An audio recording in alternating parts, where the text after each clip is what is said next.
The witch had been drawn north on that early October Sunday. It was a fine, clear day, sweater weather before heavy coat weather. The forces which had drawn the witch north that day were part of a push and pull of conflicting feelings, countered by homesickness for her house and family in the land between the lakes far to the south. Here no distant hills could be seen. The square and sawtooth waveforms of rooftops under an iron sky slid by the window of the train. Skeins of geese formed and reformed across the sky. Their cries could not be heard over the rattle and throb of the elevated. She saw into tiny apartments on stories just at the level of the train tracks, some with no blinds or curtains at all to shield the lives from the casual eyes rolling by a few yards away.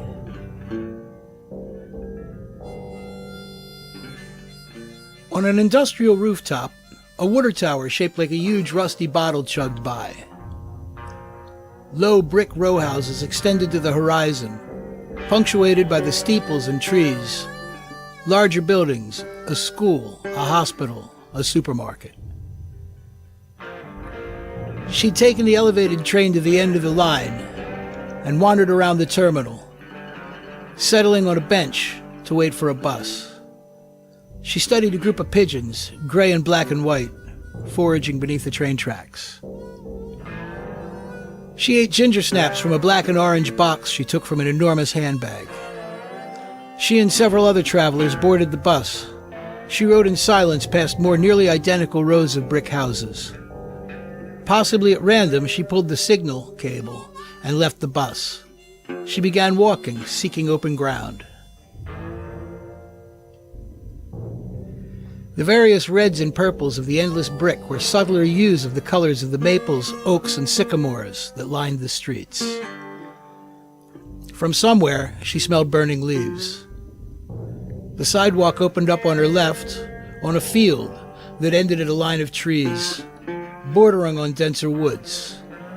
Beyond the field and the patch of woods, rows of connected brick houses about as tall as the trees. A solitary goose called, unseen for a moment, the winsome sound coming from all around until it was overhead. Broad wings spread wide as the hindquarters of the goose tucked in as he came to earth in the close grass of the baseball diamond. His black beak pointed briefly at the witch, and then he waddled a few feet away from her, browsing the grass. She could see, in the fine afternoon light, every feather in line as the goose walked and browsed. The deep chest, cloaked by the folded wings, seemed just perfect. The goose, or gander, seemed absorbed by the swath of cut grass before him, full of tiny insects, hopping life, food. He ambled along, absorbed, roughly toward a stand of white birches at the edge of the woods. The witch slowly followed. In the growing shadows of the trees, there was a rough ring of dark figures. Her eyes baffled for a moment as to scale, she recognized the grouping as 7 large ravens, surrounding a gray squirrel. The squirrel's stance was wide, low, head bobbing up and down as he turned, facing all the ravens at once, as far as was possible. Without a thought, the goose acted, lowering his dark head and rushing at the circle of ravens. He hissed as he came on and flapped his broad wings, outstretched feathers sweeping the grass. As he reached the circle, he was honking. The ravens merely parted, stepping further apart, and gazed with black mocking eyes at the goose. The squirrel had vanished. The witch dropped her handbag on the ground, stooped, and began to rummage around in the beadwork satchel. She took out a padlock. On it were looped and locked 3 small pairs of scissors. With a tiny key, she freed the scissors, taking 1 pair onto the finger and thumb of her right hand.